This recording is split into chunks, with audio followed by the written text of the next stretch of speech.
Thank you, Sister Joan. Thank you, Sister Maddie, for the kind introduction. I'd also like to thank Sister Maddie Sterner and the Center for Dominican Studies for providing me this platform to share my field with you all today. I also appreciate all the other scholars who are part of this Truth series, Dr. Daugherty, Dr. Walker, Dr. Graham. We're truly living out our mission and our motto of contemplating truth and subsequently sharing the fruits of that contemplation with others through these lectures. So I appreciate that. And finally, I want to thank everybody for your attendance today. I know there's many places that you could be, but in the words of Jay-Z, you're here with me, so thank you. Similar to other lectures, my talk today is focused on truth in my academic field, sport, or more specifically, sport management. According to Laponsky, the classic Aristotelian definition of truth is the conformity between thought and reality. So let's use this definition to create some congruence of what we think of sport in today's society between that and what the actual reality is. Now keep in mind the use of the common maxim, perception is reality, and how it oftentimes has skewed the actual truth in a particular area, whether it's in commerce, politics, or history, and conversely, how perception may be correct and accurate. However, I will do my best to elucidate how oftentimes our perceptions aren't always the reality, yet because sport is so visible and talked about, any perception, no matter how false, inaccurate, or minor, may still spark social change, both positively and negatively in our society. All right, so in any introduction to sport management class, the first lecture oftentimes includes the supposition that sport is a microcosm of society. Eitzen argues that sport is not a trivial experience, but rather has profound importance in various ways. And he posits that sport not only mirrors the human experience, but is oftentimes a direct reflection of what is both good and bad in our culture. Sport is an amplifier.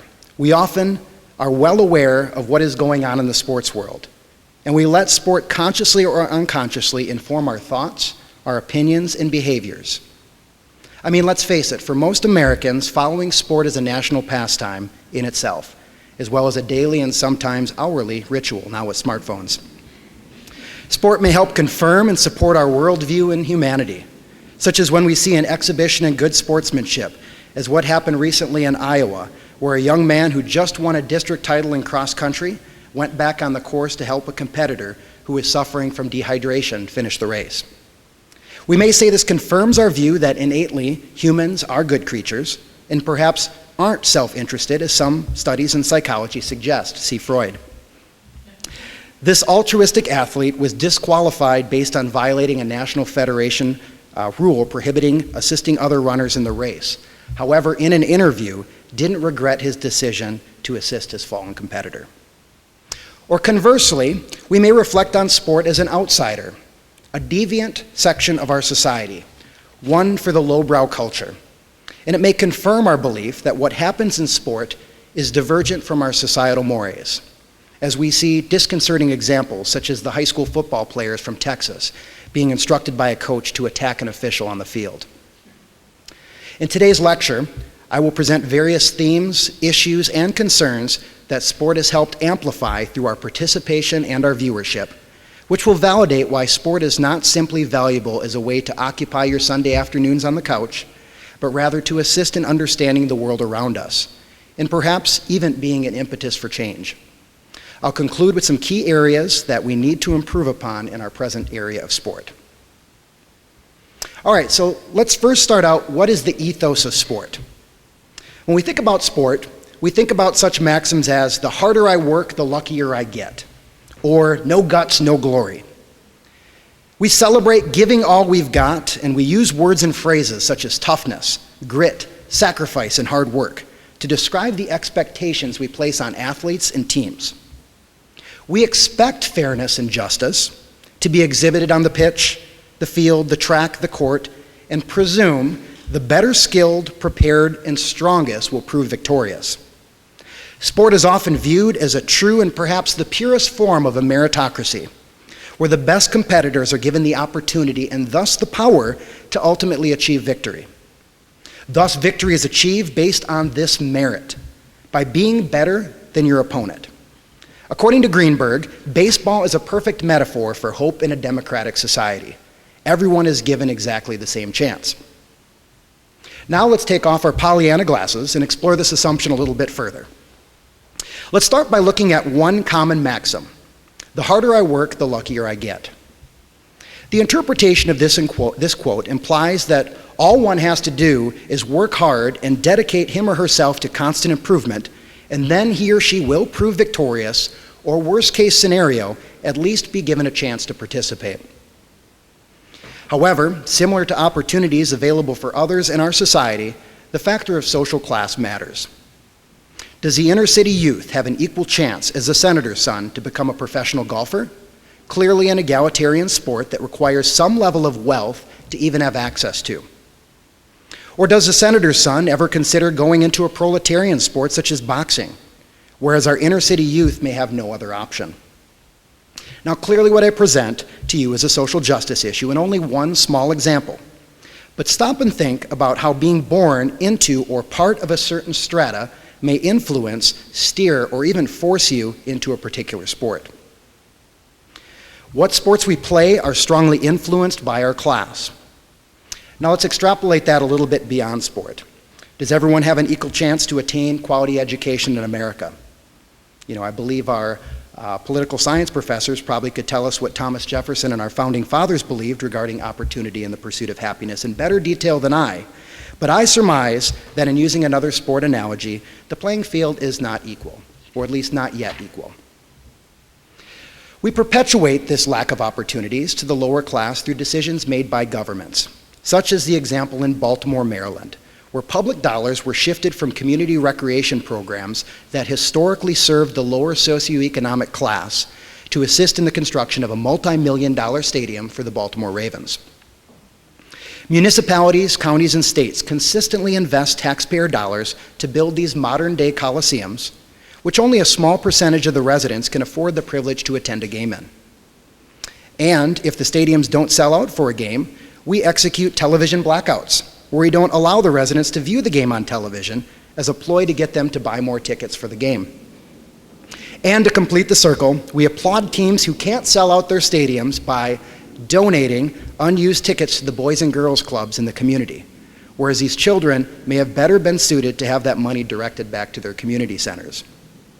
It's a vicious cycle, and will continue as long as our society places more value on the sports that get attention and entertain the masses, i.e. professional sports, than on providing opportunities for those in need.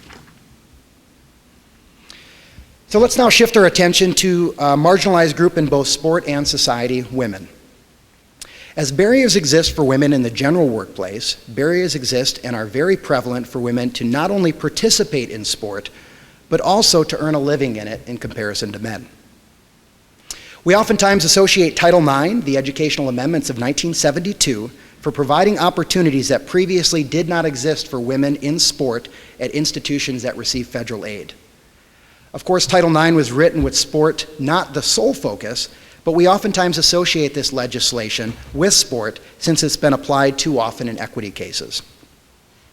No question, women participated in sport long before 1972. I know I hear many stories from my mother talking about when basketball was played in the half court for women. But now, adequate resources were mandated to be provided to them after years of court cases that helped shape this legislation. Today, drive by any soccer field on a Saturday morning and you'll find masses of little girls kicking a ball around, a phenomenon that didn't exist 40 years ago. However, despite this federal mandate, Title IX, women's sport is still oftentimes trivialized in a multitude of ways. Despite the opportunities women have received in Title IX, they are oftentimes viewed as scapegoats when men's sports get cut. When a wrestling program or a men's swimming team is cut, we don't blame the administrators who fail to allocate funds to those sports, but rather we blame Title IX. No doubt that one of the biggest lobbyist groups against Title IX is the Wrestling Coaches Association. A great quote from Morgan hits it on the head. The strategy involved in cutting men's so-called non-revenue sports, rather than increasing the number of women involved in sports, which had the double effect not only of shielding the sacred cow of men's sports, football, from having to share any of the financial burden, It also helped to divert attention away from the fact that most big-time college athletic programs lose rather than make money. Yet, we blame the cash-strapped, often badly treated women's sports. Now, of course, Morgan is referring to Division I big-time college athletics here, and how well more than half of these athletic departments run their operations in the red. We don't blame football, which between the roster sizes, travel costs, and exorbitant coaching salaries, which take up the majority of the expenses, but rather we blame the expansion or simply the maintenance of women's sports. We question the validity of the women's game by comparing it to the men's game, saying that a women's basketball contest is an inferior product in comparison to the men's game, which is played above the rim. We feel that we're complimenting the women's game when we say it's more fundamental, which is code for uninteresting. I'd argue that the slam dunk in the men's game is uninteresting, as anybody born over 6'6" should be able to do it. There's no skill required, but I digress. We validate the worth we place on women's sport based on the fact that the media dedicates as little as 2% of their sport coverage towards it. I mean, if it was of interest to us, they would show more of it, right? Then, to solve this idea that women's sport isn't watchable, our leagues and marketing departments employ this long-held fallacy that sex sells. The LPGA, which rightly received much criticism for this decision, attempted to pretty up its golfers by objectifying them and subjecting them to uniform regulations that included shorter skirts, and heaven help us if they wore golf pants. Now, I don't know about you, but I'm not sure if you want this particular male demographic following Michelle Wie around the golf course. But again, they were attempting to try to get more fans to the game, predominantly the male demographic. We celebrate the championship team and award winners of the 2015 FIFA World Cup by parading out a line of women wearing black cocktail dresses, carrying trophies and medals, straight out of a Robert Palmer video, for those of you who know who I'm talking about. One of my most commonly used examples of how we objectify women in sport, either consciously or subconsciously, is through our photography. As many of you know, I coach high school girls basketball. I've done so for 12 years, and some time ago, a local newspaper was doing a story on exceptional local athletes, and they selected one of my players for the feature. The newspaper ended up printing 2 photos of these high school student athletes for their story. The first was of a male football player at another local high school. They filmed him on a street or a dark alley somewhere, wearing a pair of jeans, a cutoff t-shirt, no smiles, of course, mean mug for the camera, and he was holding a 2x4, which I'm not quite sure if you use in football, but regardless, you talk about the ethos of sport and, looking tough, he fit the bill. As I turned the page to see the photograph of my basketball player, she was pictured lying on her bed, her legs crossed behind her, smiling with her head tilted. Last time I checked, basketball was played on a wooden court, not a twin-size bed. Now, I challenge you, next time you are in a restaurant, and I do this every time I go to a restaurant in a local community, I check out the posters displayed on the walls of the local high school teams. See if you can discern any of the antiquated gender themes in these poses staged by the boys versus the girls teams. Is this intentional? Probably not, but it proves my point that there's no question that we view women's and men's sports very differently, just as we view gender roles in our society as fundamentally opposite.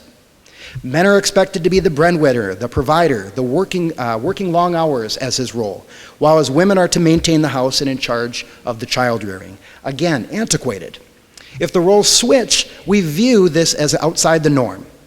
Now, while women have made great strides in the workplace, as conservative estimates show, women still make 91 cents to the men's $1. Expanding on this disparity in pay, while high school and college athletes may receive more, but not perfect, equity in scholarships and operational expenditures for their sport, the opportunity for women to make a living in sport, both in playing and in coaching and administration, is minuscule in comparison to men. Let's start by looking at women as professional athletes. While leagues like the WNBA have been relatively successful and continue to grow, we know that salaries pale in comparison to the NBA. At one point, and still often found with those players in the WNBA that make the league minimum, WNBA players must have a second job to play in the league. And many leave the league because they can't earn a decent living. We even exile our female athletes, as there are far more prospects to play abroad than within these states. Diana Taurasi, which is a prolific WNBA or former WNBA professional basketball player, turned down her league maximum WNBA deal of $110,000. All right, that's the max contract for a WNBA player, to play for a team in Moscow for $1.5 million annually. Yes, progressive Moscow, all right? So ESPN 9 for 9, I don't know if anybody has seen the ESPN 9 for 9, but they had a documentary titled Branded. And in this, women athletes are interviewed justifying their decisions to sell their sex appeal through their endorsements, thus being forced to make their earnings based on their beauty and aesthetics rather than their competence and their skill. Now think about some of the advertisements that you've seen featuring male and female athletes. You know, the Derek Jeters versus the Danica Patricks. Would you see a male athlete seductively eating a hamburger with mayonnaise dripping down his chest? Probably not. According to Fink, each time a female athlete is pictured in a sexualized way, it diminishes the perception of her athletic ability. While we're seeing some strides to changing how we feature women in endorsements, such as marketing campaigns aimed at flipping the perception of playing like a girl into a positive, time will tell whether marketers buy into promoting females as just that, athletes versus hypersexualized objects. Now let's shift our attention to opportunities for women to both coach and become leaders in sport. Prior to Title IX's passage, women were the primary coaches of female sports, as these jobs were by and large volunteer. Since Title IX, salaries have increased, albeit not at the same level of men's coaches, but nonetheless provided an opportunity for women's coaches to earn a decent living. However, one of the unintended consequences of salaries for women's team coaches is that there are more men who have entered the marketplace, displacing qualified women for these coveted positions. Now, obviously, as a high school girls basketball coach, I'm not advocating that men don't coach the sport, but certainly if you're displacing a ordinarily qualified female for that position, we have a problem.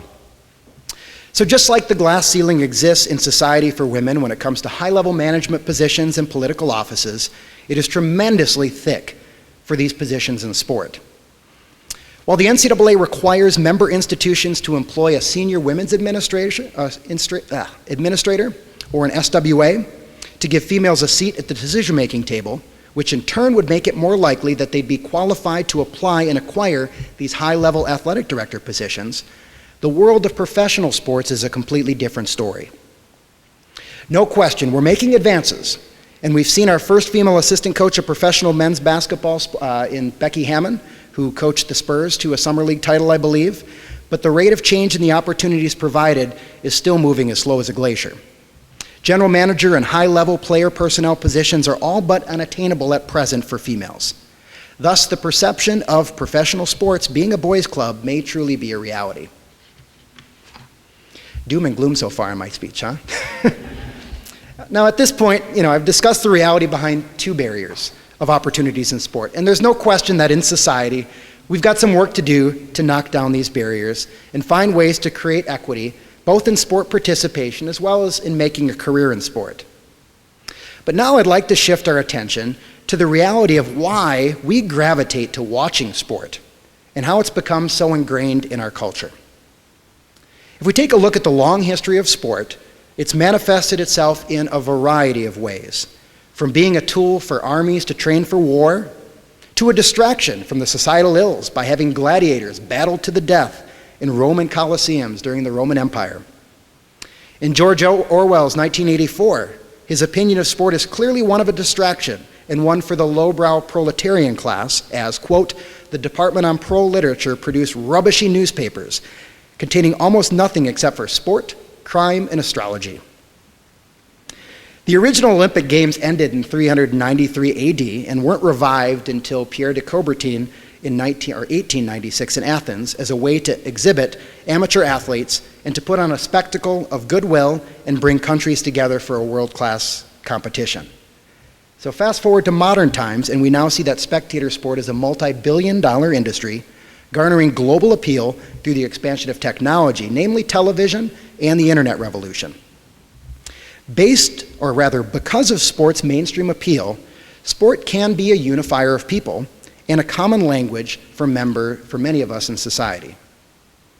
For example, if I'm in a conversation with, let's say, Kate Riley, one of our fine historians here at ODU, I'm not going to be able to contribute too much in a conversation weighing in on the pros and cons of Vatican II. However, we probably can talk a little Bishop Watterson or Notre Dame football and find some common ground.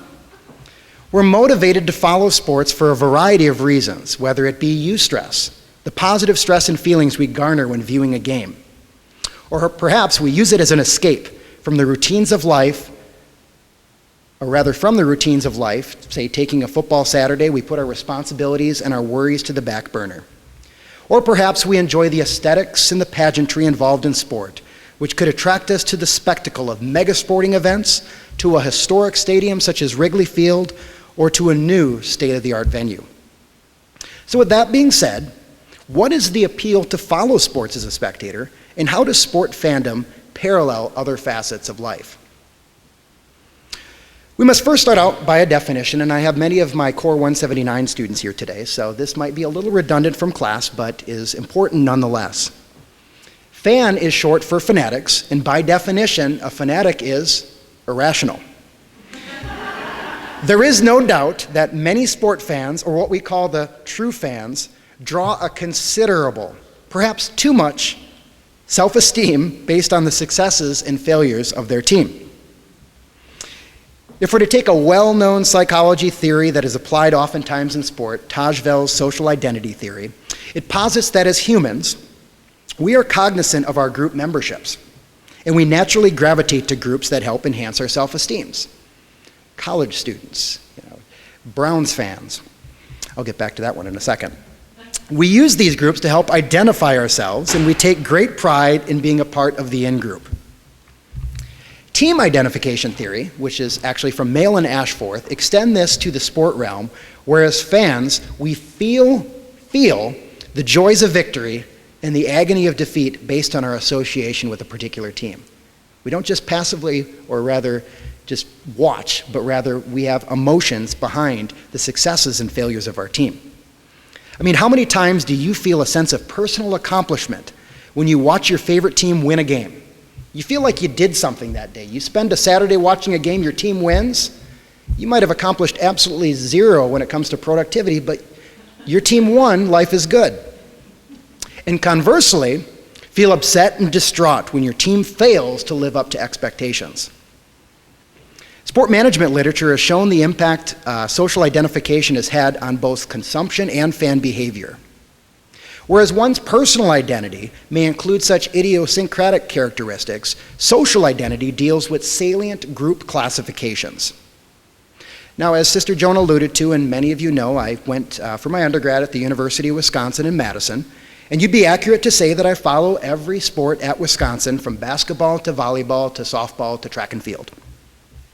And let's be honest, I have a lot of pride in my roots in the state and my alma mater, and don't get me started on talking about the Wisconsin idea. I've got a lot of cheesehead pride up here.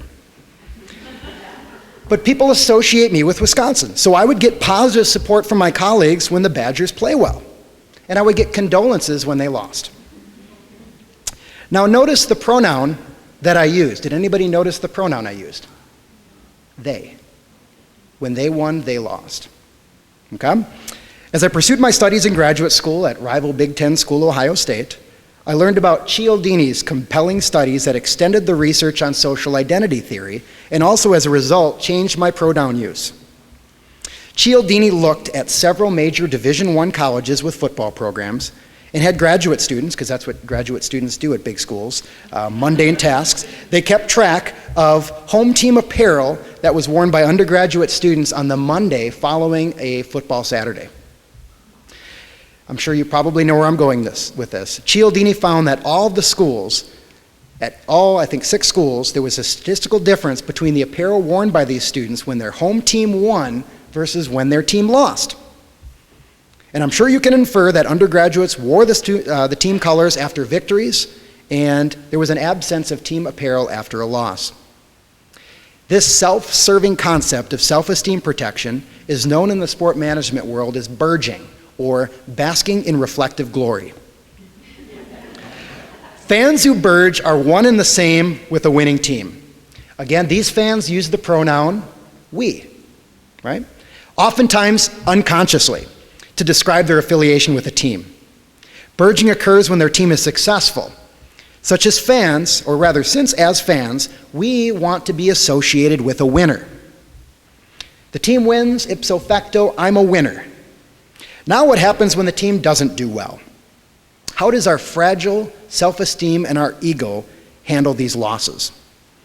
The counter theory is called corfing, or cutting off reflective failure.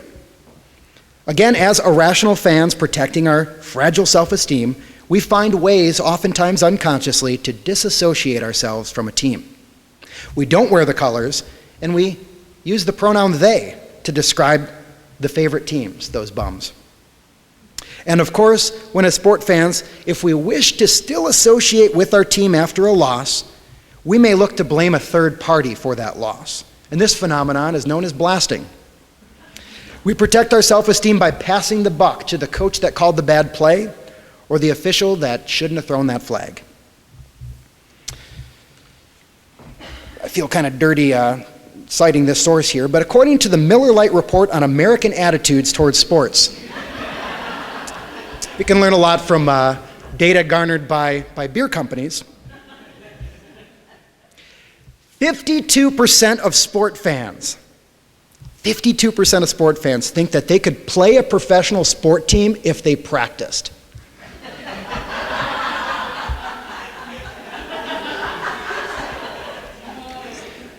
All right, so 52%, that seems skewed to me. 51% of the fans think they could coach better than their coach. That seems more realistic, right? I mean, 52 more people think they could play? No. 74% feel they could do a better job of officiating. Do I need to remind you again that fans are irrational?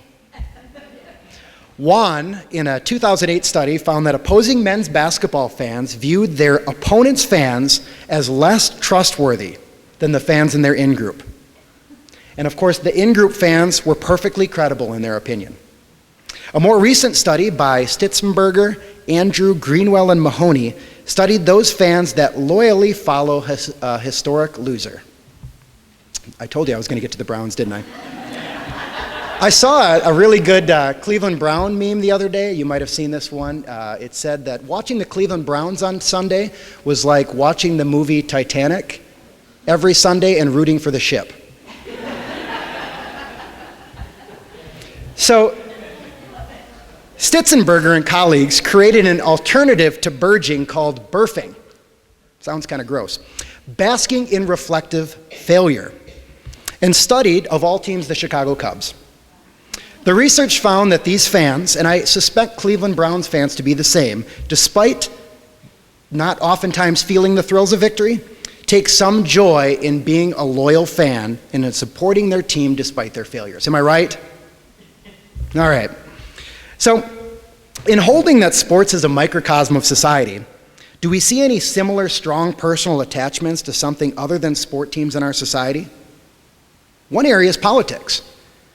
Just like you probably wouldn't want to put an Alabama and an Auburn fan in a room together to have a rational conversation. They might poison each other's trees. But place a Donald Trump supporter in a room with a Bernie Sanders fan and see what happens. Similar to sports team, those that are engaged in the political process draw their self-esteems based on the successes of their candidates, or perhaps their platforms, their party affiliation, and oftentimes and unfortunately aren't willing to engage in meaningful conversation without vitriol or bias. Just like opposing basketball fans in the Juan study, they find their opponents' fans as untrustworthy. We can see how opposite political parties view each other in the same way. Now, while this strong attachment to a team by a fan base is not unusual in America, there's no question that our culture celebrates winning and really doesn't have much time for losing. Maxims like, it's not whether you win or lose, but how you play the game, have been replaced by Vince Lombardi's often misquoted statement, winning isn't everything, it's the only thing.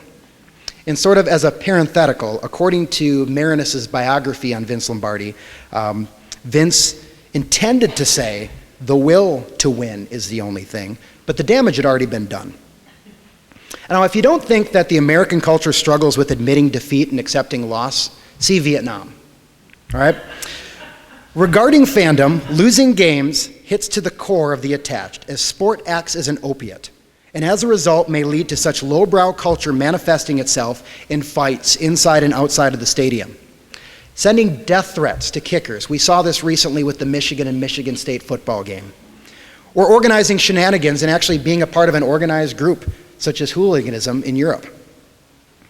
Recently, and I don't know how many of you in here watch ESPN SportsCenter, but I was watching the other day, and commentator John Buccigross was describing the results of a football game. And in the game, he stated when the coach decided to elect for an extra point to tie the game versus going for a 2-point conversion to win, Buccigross said, going for a tie is un-American. Our youth sports have emphasized winning, with some organizations giving every participant a trophy. We rarely value the effort in the process, but rather we focus on the result or the outcome. As sport may act as an opiate, as earlier stated, our society has become dependent on winning. Whereas we know what unsavory consequences can occur when a sport fan loses, but conversely, what is the effect of winning too much for our youth, even if winning wasn't earned? We see such basic expectations as, I showed up, I should expect a reward. We see a culture being developed that's been given the spoils without earning them. While there are many culprits to this phenomenon, one that is often pointed to are parental units. And there's a lot of research on this. Parents, for a variety of reasons, may live vicariously through their children and may burge in the stands when little Johnny does something well, or corf or blast when Johnny comes up short. Yes, these self-esteem responses not only manifest themselves in our favorite sport teams, but also in our children, which can be more dangerous as parents actually have some sort of control over their offspring.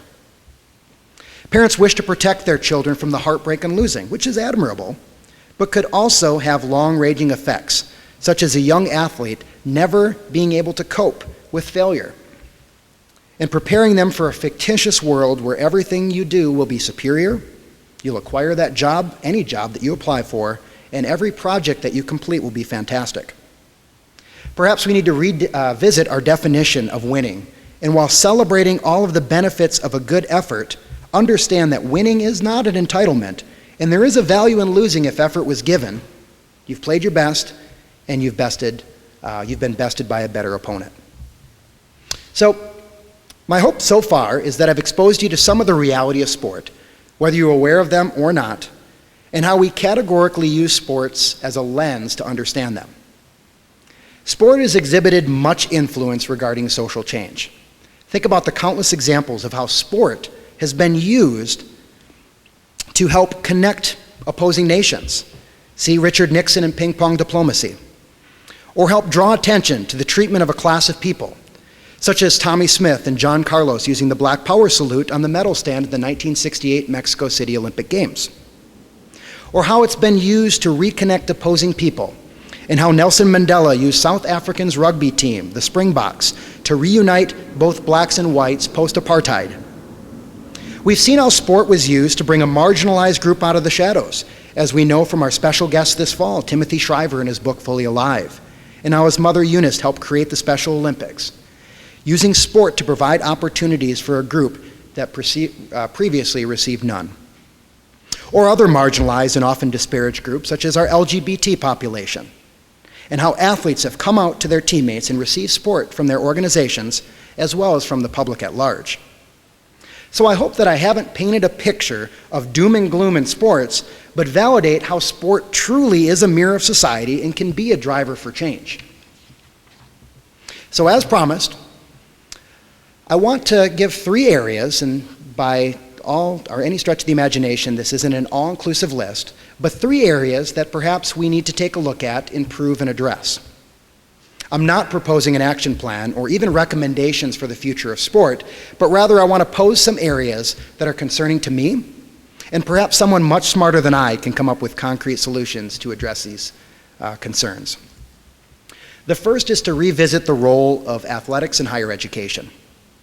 We live in an era where college football coaches are compensated considerably higher than university presidents, faculty, medical researchers, people that are changing the world, and where the sports and partying culture, according to Murray Sperber, has created a beer and circus atmosphere at large public universities, distracting the droves of undergraduate students from their true purpose of attending college academics. We've discussed how in professional sports we heavily subsidize or outright pay for new stadiums in cities.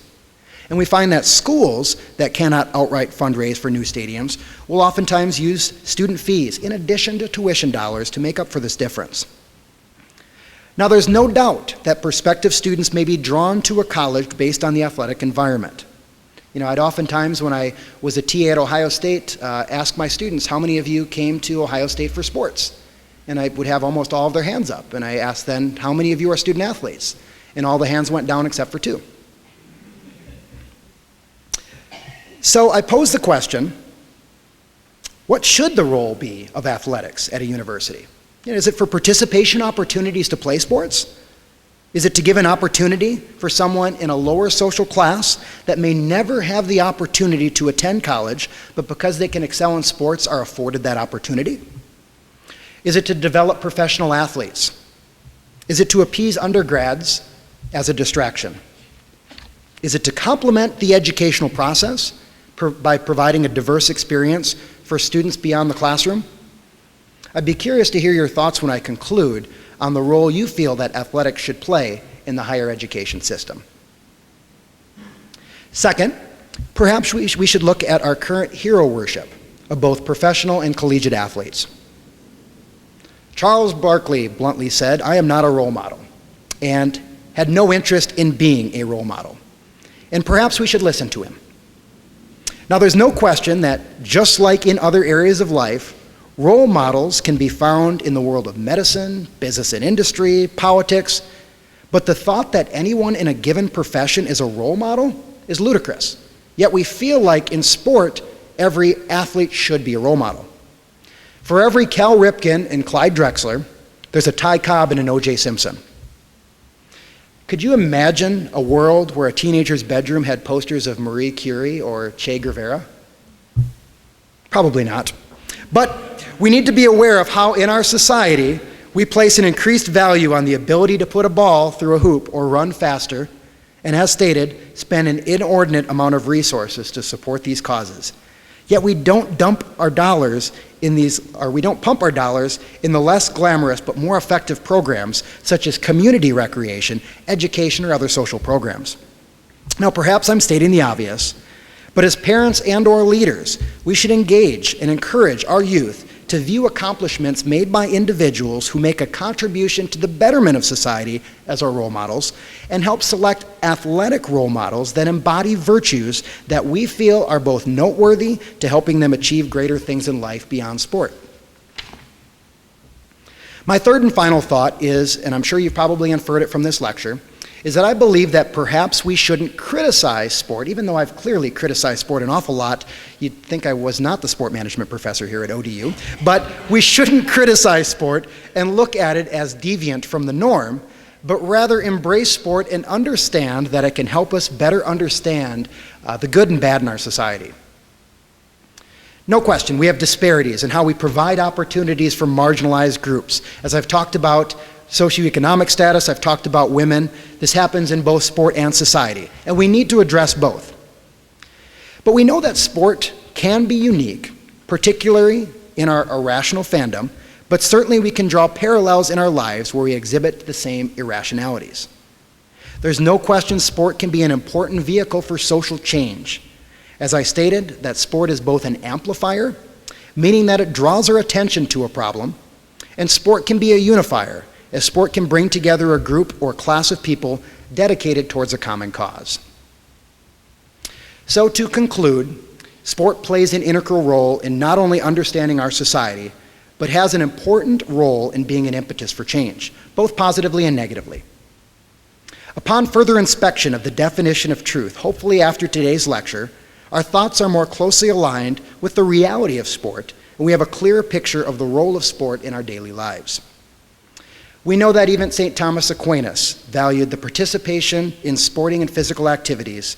He did state, a person should not be studying and working all of the time. Therefore, there is some place for sport in our society. I thank you for your attention today.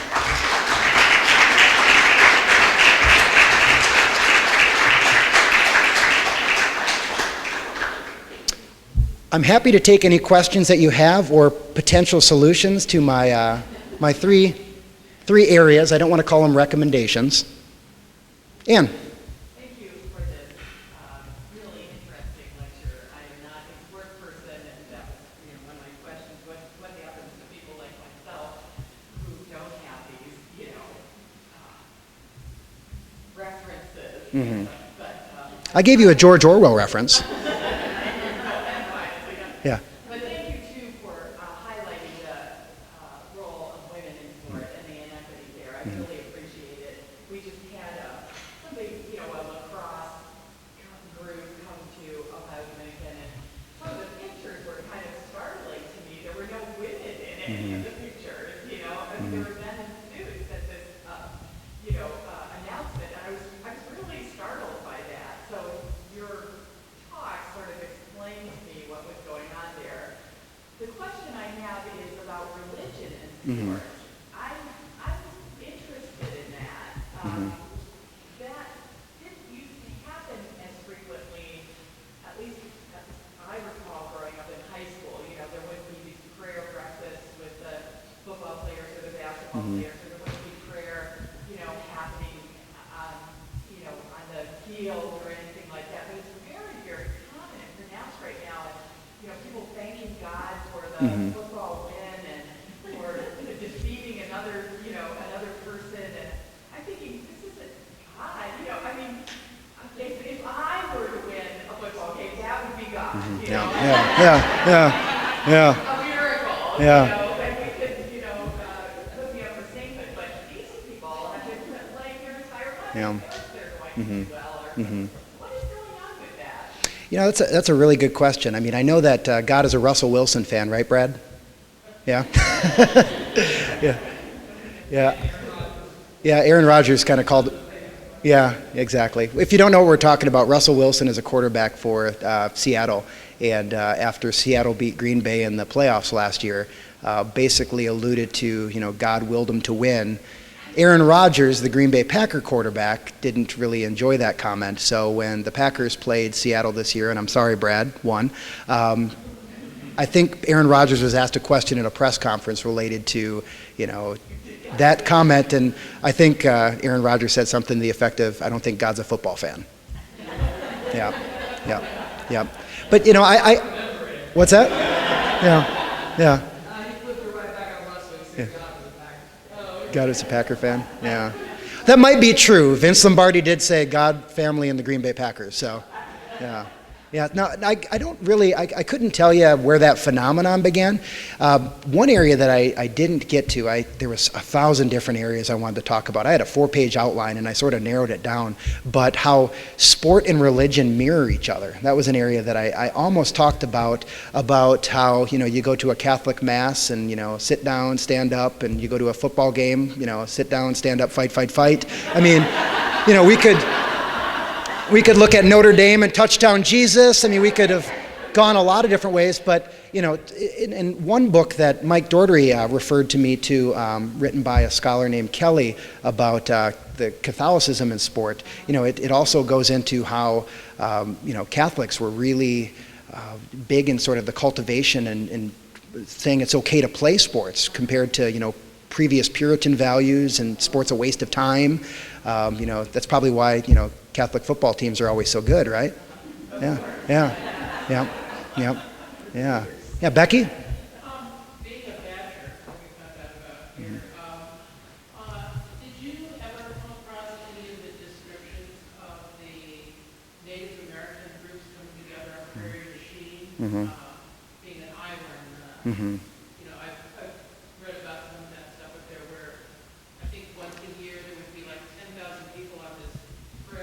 they play these big games and kind of bond together.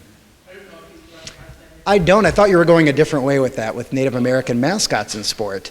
I'm not too familiar with that, but one area, and you mentioned your Iowa roots. At one time, the University of Iowa and Wisconsin were two NCAA schools that put in their bylaws that they would not play out of conference a school that had a Native American mascot. So in the Big Ten, you couldn't avoid playing Illinois, the Illini, because they were a conference team. But so the Badgers switched when Big Ten decided to create ice hockey, a conference. The Badgers were playing in a conference, the WCHA, and one of the conference teams was the North Dakota, at that time, Fighting Sioux. Okay? So when the Badgers left for the Big Ten, they no longer could play this big rivalry game because of those bylaws. And if you follow North Dakota, they've actually dropped their mascot name altogether. North Dakota does not have a mascot name right now. It's just North Dakota. I forget. I've seen some of the recaps and press releases, and they don't refer to, how you would see the Ohio State Buckeyes. They just UND and North Dakota. That's all they talk about. Well, let me follow up a little bit with that, since you went there, about why is it, do you think, that these Native American mascots have been so popular in sport? I don't know exactly why they've been so popular. I know that we are certainly resistant to change for them for a variety of reasons. There's a great cartoon, and I showed it to my 179 students in our last class, and it took a look at, like the Washington Redskins or the Cleveland Indians and this caricature of their mascot. Oftentimes, I believe Cleveland, I think they're going away from the Chief Wahoo picture, and they're just using the C and some other logos to get away again from this caricature of a Native American with a big goofy smile and a feather in his head. But this comic that I show the students shows, well, what if we did that for other races? So it showed a caricature of an African American. It said just an African, and it said the Cleveland Africans, and it was the same logo but with a black person. And then the Cleveland Chinese, the Cleveland Jews, and it's just, well, that's not right. Well, why is one right and the other one isn't? So no doubt many schools have changed. I mean, we see that here at Miami University. They were the Red Hawks at one point. Many schools have changed, many high schools have changed.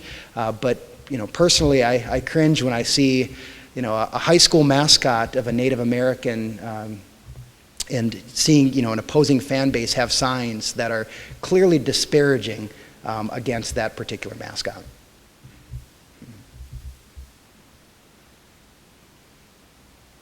Sir? Or would it be Bobby Knight asking how God would know which locker room he in? God knew what locker room he was in? How did anyone know which locker room he was in? Oh. Bobby Knight's a character. Yeah. Yeah. Yeah.